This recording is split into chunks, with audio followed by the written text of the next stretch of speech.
안녕하세요, 힐린입니다. 오늘은 요즘 제가 조금 더 행복해지는 데 도움이 되었던 3가지 방법에 대해서 이야기하도록 하겠습니다. 첫 번째 방법입니다. 만약 지금 상황이 만족스럽지 않다고 했을 때 또는 그런 부분들이 있을 때 현실에 대해서 생각하고 말하면서 불평하는 대신에 바라는 삶에 대해서 생각하고 말하는 것입니다. 이것은 제가 지난 영상에서도 언급했던 머니룰이란 책에서 말하고 있는 것인데요. 우리는 언제든지 생각의 전환을 통해서 바라는 것, 원하는 것에 초점을 맞출 수가 있습니다. 원하는 것에 대해서 계속 생각하고 말할 때 당연히 우리의 기분이 좋아지겠죠. 에너지의 주파수가 올라가면서 끌어당김의 법칙에 의해서 원하는 것들이 현실에 나타난다고 합니다. 예를 들어 내 차는 낡았다 대신에 나는 새 차를 원한다, 또는 저 사람은 정당한 목보다 더 많은 돈을 가졌다 대신에 나는 풍요로워지고 있다 처럼 이야기하는 것입니다. 핵심은 원하는 바를 계속 생각하고 말하는 것으로서의 생각의 전환입니다. 주변 사람의 말과 행동이 내 마음에 들지 않는다고 느낄 때도 그 사람이 좋은 방향으로 발전하는 상상을 하는 것도 매우 좋습니다. 네빌 고다드는 이러한 상상이 매우 효과가 있고 현실로 진짜 이루어진다고 했습니다. 두 번째 방법은 지금의 감정이나 생각을 흘려보내는 것입니다. 이 방법은 세도나 메서드라는 책에서 본 건데요. 저는 효과를 많이 보고 있습니다. 우리에게 떠오르는 생각이나 감정, 특히 부정적인 감정에 사로잡혀 있을 때 매우 효과적입니다. 사람들은 부정적인 감정에 사로잡혀 있을 때는 마치 스스로가 그 감정인 것 같은 착각을 하게 됩니다. 감정은 내가 아닙니다. 생각도 내가 아닙니다. 감정이나 생각은 그냥 떠오르는 것이고 하늘 위에 지나가는 구름과 같다고 합니다. 감정이 바뀌면 내가 바뀌나요? 아니잖아요. 그렇기 때문에 우리는 감정을 흘려보내야 하고 이것은 생각보다 쉽고 연습할수록 더 쉬워진다고 합니다. 세도나 메서드에서는 감정이 올라올 때 그것을 충분히 발산하지 못하고 오히려 억누르게 되면 그런 감정이 마음속에 더 오래 머무르게 되고 우리를 불편하게 만든다고 합니다.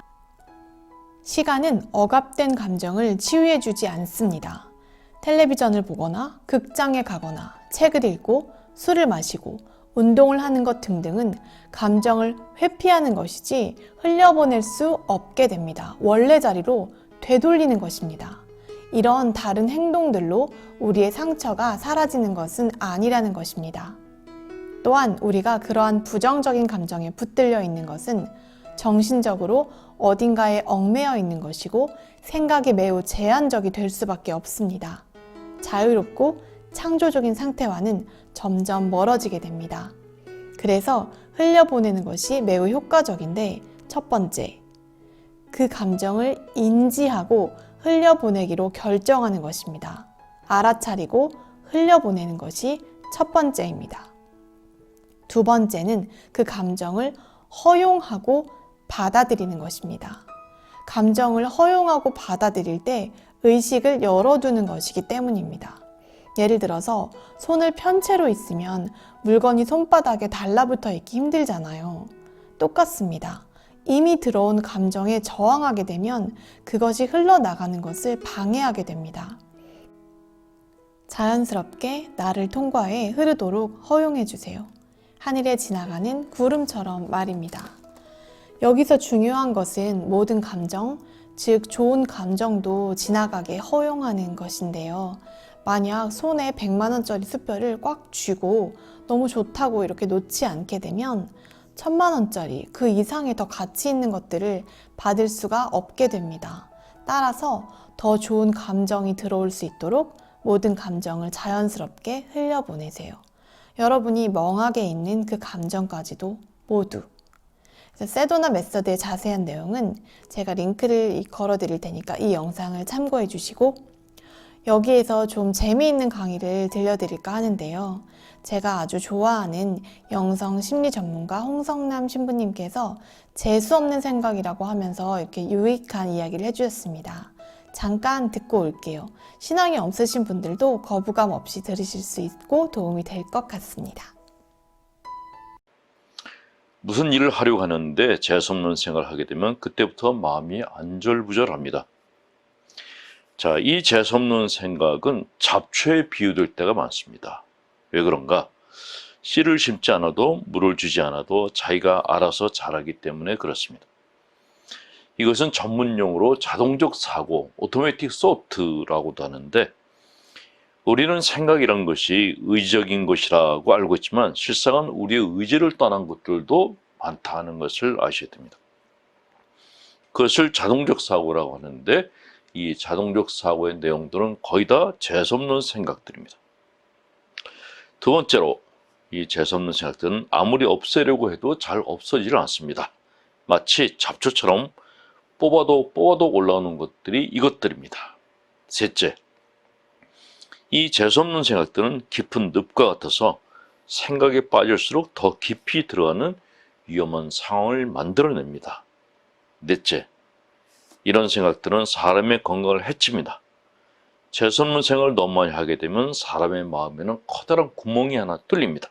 그것을 일명 마음의 블랙홀이라고 하는데, 이 구멍이 생긴 사람들은 무기력증과 외로움에 시달리게 되고 그것을 메우기 위해서 술과 담배를 도가 지나치게 하게 되는 것입니다. 이처럼 재수없는 생각은 상대하기 만만치 않은 우리 인생의 걸림돌입니다. 그래서 어떻게든 이 생각에 빠지지 않도록 주의를 해야 되는데, 그 방법 중에 하나가 get out 요법입니다. 나가라는 거죠. get out. 머릿속에 재수없는 생각들이 떠올랐을 때 내 머리에서 나가라 라고 소리치는 것, 이것이 방법 중 하나입니다. 신부님 강의가 조금 도움이 되셨을까요? 세 번째 방법은 음식을 절제하는 것입니다. 단식을 하게 되면 뇌는 뇌파의 일종인 알파파를 늘리고 뇌하수체에서 베타 엔돌핀이라는 물질을 분비시킨다고 합니다. 알파파는 심신이 가장 편안한 상태에서 나오는 뇌파이고 베타 엔돌핀은 쾌감 호르몬이라고도 불립니다. 이 내용은 절반만 먹어야 2배 오래 산다라는 책에 나온 내용인데, 단식까지는 못하더라도 소식을 했을 때 또는 절제를 했을 때 저는 조금 더 행복해지는 것 같습니다. 이 세 가지 방법을 저도 늘 잘하는 것은 아니지만 노력 중입니다. 또 좋은 방법이 있다면 공유해 주세요.